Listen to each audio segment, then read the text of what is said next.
চোখের সামনে যখন নিজ জন্মদাতা বাবার উপর চরম আঘাত নেমে আসে, তখন একজন সন্তানের মনের ভেতর ঠিক কি চলে? দিনের পর দিন, মাসের পর মাস সেই ক্ষোভ যখন বুকের ভেতরে আগ্নেয়গিরির মতো ফুটতে থাকে, তখন তার পরিণতি কতটা ভয়ঙ্কর হতে পারে।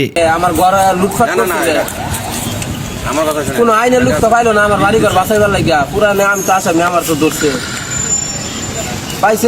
আজ আপনাদের সামনে এমন একটি ঘটনার আদ্যোপান্ত তুলে ধরব, যা শুনলে আপনার গায়ের লোম খাড়া হয়ে যাবে। এটি কোনো সিনেমার গল্প নয়, এটি ময়মনসিংহের রাজপথের এক চরম এবং রূঢ় বাস্তবতা, যেখানে দিনের আলোতে ঘটে গেছে এক অকল্পনীয় ঘটনা।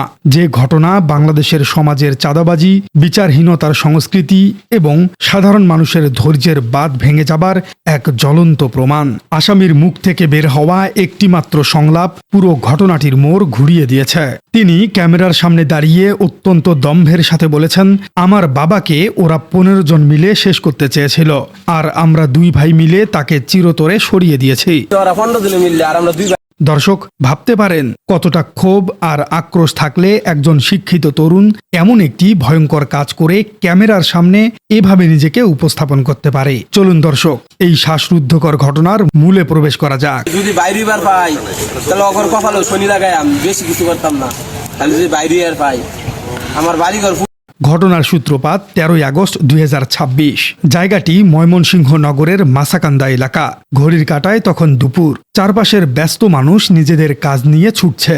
মাসকান্দা এলাকার আঞ্চলিক পাসপোর্ট কার্যালয়ের সামনে তখন প্রতিদিনের মতোই ভিড়। ঠিক এই সময়ই সেখানে উপস্থিত হন মোহাম্মদ রাব্বি নামের একজন তরুণ। বয়স তার 25 বছর। তিনি পেশায় ছিলেন আকাশ কম্পিউটার নামের একটি দোকানের কর্মী। হঠাৎ করেই সেখানে একদল যুবক উপস্থিত হয়। তাদের হাতে ছিল দেশীয় অস্ত্র। মুহূর্তের মধ্যেই পরিস্থিতি সম্পূর্ণ বদলে যায়। চারপাশের মানুষ আতঙ্কে দিকবিদিক ছুটতে শুরু করে। রাব্বি পরিস্থিতি বুঝতে পেরে নিজের প্রাণ বাঁচাতে দৌড়ে পাশের একটি দোকানে আশ্রয় নেবার চেষ্টা করেন, কিন্তু শেষ রক্ষা হয়নি তার। হামলাকারীরা সেই দোকানের ভেতরেই প্রবেশ করে বসে। এরপর যা ঘটে তা ভাষায় প্রকাশ করার মতো নয়। এই আকস্মিক হামলায় রাব্বি মাটিতে লুটিয়ে পড়েন, আর নিজের ভাইকে বাঁচাতে ছুটে আসেন মোহাম্মদ রিয়াদ, কিন্তু তাকেও ছাড় দেওয়া হয়নি। আর এতে আহত হন সেই রিয়াদ।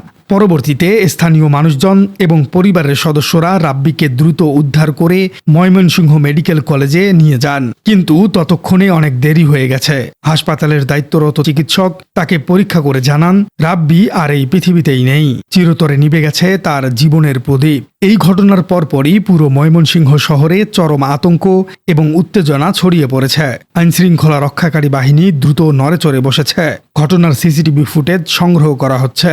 শুরু হয় তথ্যপ্রযুক্তির বিশ্লেষণ। আর এই কাজে অভাবনীয় সাফল্য দেখায় র্যাব 14। ঘটনার মাত্র 8 ঘন্টার মাথায় বৃহস্পতিবার রাতে নগরের রঘুরামপুর এলাকা থেকে প্রধান অভিযুক্ত আব্দুল খালেককে গ্রেপ্তার করতে সক্ষম হয় র্যাব। বয়স তার 27 বছর। দেখতে সাধারণ শিক্ষিত যুবকের মতোই, কিন্তু শুক্রবার সকালে র্যাবের কার্যালয়ে আয়োজিত সংবাদ সম্মেলনে যখন সাংবাদিকদের সামনে তাকে আনা হলো, তখন তার বডি ল্যাঙ্গুয়েজ বা শারীরিক ভাষা দেখে সবাই হতবাক। তার চেহারায় কোনো অনুশোচনা ছিল না, বরং তার চোখে মুখে ছিল এক অদ্ভুত প্রতিশোধের তৃপ্তি। সাংবাদিকদের ক্যামেরার সামনে তিনি এমন কিছু কথা বলেন যা পুরো সিস্টেমের গালে একটি বিরাট চপেটাঘাত। তিনি অত্যন্ত স্পষ্ট ভাষায় বলেন, শিক্ষিত মানুষ আমি, আমার কি কথা ছিল এখানে আসা? আপনাদের কাজ যদি আপনারা সঠিকভাবে করতেন তাহলে আমার এখানে আউন লাগতো না। বুঝতে পেরেছেন? সন্ত্রাসী মেরেছি। অর্থাৎ তিনি বোঝাতে চাইছেন তার বাবার সেই দিনের প্রতিশোধ নিয়েছেন তিনি। দর্শক, এই ঘটনার আসল কারণ খুঁজতে হলে আমাদের ফিরে যেতে হবে 2018 সালে। র্যাবের প্রাথমিক জিজ্ঞাসাবাদে বেরিয়ে এসেছে এক ভয়ঙ্কর তথ্য। আব্দুল খালেক জানিয়েছেন, 2018 সালে এই রাব্বির পক্ষের লোকজন খালেকের বাবা ফজলুল হককে মারাত্মকভাবে মারধর করেছিল। শুধু মারধর করেই শান্ত হননি তারা, তার বাবার একটি হাত চিরতরে হারিয়েছে এই ঘটনার পর। একবার চিন্তা করে দেখুন, যেই সন্তান তার বাবার এমন পরিণতি নিজ চোখে দেখেছে, তার মনের অবস্থা কেমন হতে পারে। বছরের পর বছর ধরে সেই হাতের যন্ত্রণা খালেক এবং তার ভাইকে কুরে কুরে খাচ্ছিল। তারা হয়তো বিচারের আশায় দাঁড়ে দাঁড়ে ঘুরে বেরিয়েছেন, কিন্তু তারা কি সঠিক বিচার পেয়েছেন? আসামির বক্তব্য কিন্তু সেই প্রশ্নটি নতুন করে সামনে নিয়ে আসছে। দীর্ঘদিনের সেই চাপা ক্ষোভ, বিচার না পাবার হতাশা এবং চোখের সামনে বাবার এই পঙ্গুত্ব, সব মিলিয়েই দুই ভাইয়ের মনে তৈরি হয়েছিল এক ভয়ঙ্কর জিঘাংসা। র্যাবের কোম্পানি কমান্ডার মোহাম্মদ শামসুজ্জামান জানিয়েছেন, এই পূর্বশত্রুতার জেরে সম্পূর্ণ পরিকল্পিতভাবেই রাব্বিকে দুনিয়া থেকে সরিয়ে দেওয়া হয়েছে। ঘটনার নেপথ্যে কেবল বাবার উপর হামলার ক্ষোভই ছিল না, এর সাথে জড়িয়ে আছে এক ভয়ঙ্কর চাঁদাবাজির সিন্ডিকেট। আবুল খালেক নিহত রাব্বির বিরুদ্ধে অত্যন্ত গুরুতর একটি অভিযোগ এনেছেন। খালেক বলেছেন, সে প্রত্যেক দোকান থেকে 200 টাকা করে চাঁদা তুলত। যারা তাকে এই চাঁদার টাকা দিত না তাদেরকেই সে মারধর করত। আমি জীবনে কখনো চাঁদাবাজি করিনি। আপনারা আমার এলাকায় গিয়ে সাধারণ মানুষকে জিজ্ঞেস করে দেখেন। খালেকের দাবি অনুযায়ী রাব্বি এবং তার সঙ্গীরা এলাকায় ভবন নির্মাণ থেকে শুরু করে যে কোনো ব্যবসায়ী কাজে জোরপূর্বক চাঁদা দাবি করতেন। এলাকার নিরীহ মানুষ তাদের এই জুলুমের কাছে জিম্মি ছিল। খালেক তার বক্তব্যে অত্যন্ত দম্ভ ভরে বলেন, তাকে শেষ করে দেবার জন্য আমাদের বেশি লোক লাগেনি। আমাদের কি সাহস নেই? আমার বাবাকে ওরা 15 জন মিলে আহত করেছিল, আর আমরা 2 ভাই মিলে তাকে শেষ করে দিয়েছি। ঘটনা কিন্তু এখানেই শেষ হয়নি। যে কোনো বড় ঘটনার পর আমাদের সমাজে যে মব জাস্টিস বা উন্মত্ত জনতার তাণ্ডব দেখা যায়, এখানেও তার ব্যতিক্রম হয়নি। বৃহস্পতিবার সন্ধ্যায় যখন রাব্বির চিরবিদায়ের খবর এলাকায় পৌঁছায়, তখন তার পক্ষের বিক্ষুব্ধ লোকজন আব্দুল খালেকের বাড়িঘরে হামলা চালায়। তারা বাড়িটিতে দাউ দাউ করে আগুন ধরিয়ে দেয়। শুরু হয় ব্যাপক এক লুটপাট। পরে পুলিশ এবং ফায়ার সার্ভিসের কর্মীরা এসে বহু কষ্টে সেই আগুন নিয়ন্ত্রণে নিয়ে আসে। নিজের বাড়িঘর পুড়ে যাবার খবর পেয়ে খালেক সাংবাদিকদের সামনে ক্ষোভে ফেটে পড়েন। তিনি বলেন, আমার বাড়িঘর কে পুড়িয়েছে? কে লুটপাট করেছে?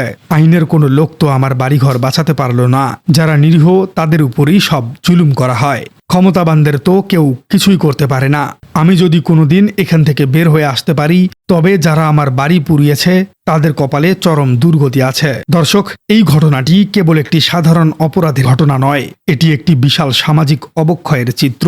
র্যাব জানিয়েছে, প্রাথমিকভাবে এই ঘটনায় সরাসরি 4 জনের জড়িত থাকার প্রমাণ পাওয়া গেছে। তবে তাদের পেছনে আরও 8 থেকে 10 জনের একটি বড় গ্রুপ কাজ করছে বলে ধারণা করা হচ্ছে। ঘটনার ঠিক আগের দিন 2 পক্ষের মধ্যে একটি সালিশ বা মীমাংসার বৈঠকও হয়েছিল। তবে সেই সালিশটি কি চাঁদাবাজি নিয়েছিল নাকি পুরনো শত্রুতা নিয়েছিল, তা নিয়ে এখনো নিশ্চিত হতে পারেনি প্রশাসন। ময়মনসিংহ কোতোয়ালি মডেল থানার ভারপ্রাপ্ত কর্মকর্তা জানিয়েছেন, নিহত ব্যক্তির বাবা মোবারক হোসেন বাদী হয়ে 11 জনের নাম উল্লেখ করে একটি মামলা দায়ের করেছেন। বাকি আসামিদের ধরার জন্য পুলিশের অভিযান অব্যাহত আছে। দর্শক, আজকের এই প্রতিবেদনটি আমাদের অনেকগুলো কঠিন প্রশ্নের সামনে দাঁড় করিয়ে দিয়েছে। একটি শিক্ষিত ছেলে কেন নিজের হাতে আইন তুলে নিল? 2018 সালে যখন তার বাবার উপর হামলা হয়েছিল, তখন যদি প্রশাসন সঠিক বিচার করত, তবে কি আজ তার পরিণতি এমন হতো? সমাজের রন্ধ্রে রন্ধ্রে ছড়িয়ে থাকা এই চাঁদাবাজি সিন্ডিকেটগুলোর শিকড় আসলে কোথায়? একদিকে একজন তরুণ চিরতরে পৃথিবী থেকে বিদায় নিয়েছে, একটি পরিবার তাদের সন্তানকে হারিয়েছে। অন্যদিকে আরেকজন শিক্ষিত যুবক তার ভবিষ্যৎ নষ্ট করে জেলের অন্ধকার প্রকোষ্ঠে বন্দী হয়েছে। দিন শেষে ধ্বংস হয়েছে 2টি পরিবার। এই পুরো ঘটনাটি শোনার পর আপনার কি মনে হয়? সিস্টেমের ব্যর্থতাই কি মানুষকে আইন নিজের হাতে তুলে নিতে বাধ্য করে, নাকি কোনো অজুহাতেই এমন চরম পরিণতি সমর্থনযোগ্য নয়? আপনার মূল্যবান মতামত জানিয়ে দিন আমাদের কমেন্ট বক্সে। আর আমাদের চ্যানেলে নতুন হয়ে থাকলে চ্যানেলটি সাবস্ক্রাইব করে বেল আইকনটি বাজিয়ে দিন। দেখা হচ্ছে পরবর্তী কোনো ভিডিওতে।